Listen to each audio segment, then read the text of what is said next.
This hearing of the Committee on Foreign Affairs will come to order, and we are again privileged to hear from Secretary of State John Kerry. Last year, Secretary Kerry spoke before our committee following a trip to Asia, dealing with issues related to the North Korean regional crisis. Today, Russian regional aggression is at the forefront, and I am pleased that the House took a position and spoke very decisively this week, condemning Russian actions in clear and unmistakable terms. The U.S. has a strong interest in a democratic and prosperous Ukraine. To that end, the House last week passed important legislation to bolster the troubled Ukrainian economy. The Senate should move on this legislation today and leave IMF debates until later. While the committee is interested to hear about events in Ukraine, the purpose of this hearing is to question the Department's budget request for fiscal 2015. Needless to say, resources are tight and must be aligned with clear goals and objectives. This committee is responsible for oversight of how Department resources are spent, and we expect the Department to think strategically, not reactively. There is no margin for waste. There's no margin for abuse, and I am pleased that the Inspector General position was finally filled on a permanent basis after a 5-year vacancy.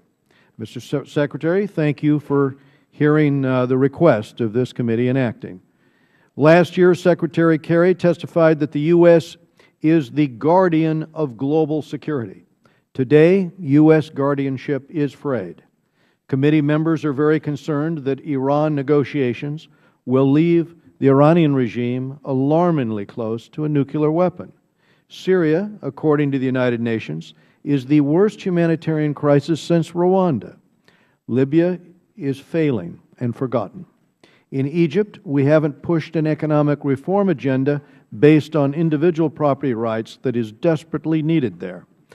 For Asia, a senior Pentagon official asserted the other week that because of budget constraints, America's high-profile pivot to Asia is being looked at again because, candidly, it can't happen.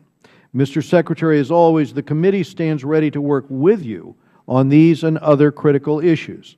The Department must do a better job of holding foreign assistance recipients accountable, ensuring that they are meeting benchmarks for reform and development, especially in countries like Afghanistan, where so much has been invested. Our assistance is not an entitlement. It is a sign of our willingness to help others help themselves.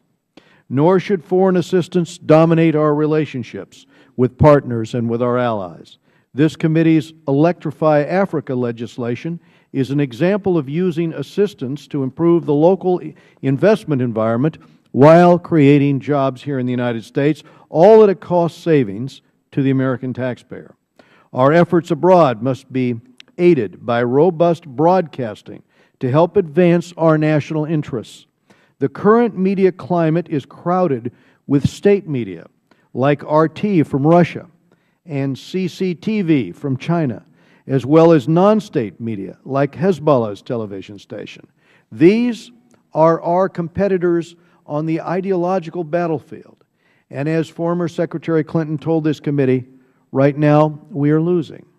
Reforming the Broadcasting Board of Governors is no longer an option.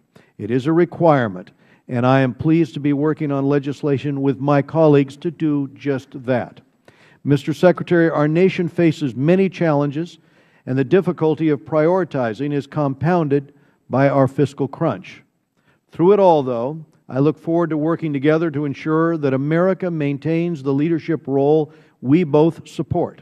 And I will now turn to Ranking Member Engel for any comments that he might have this afternoon.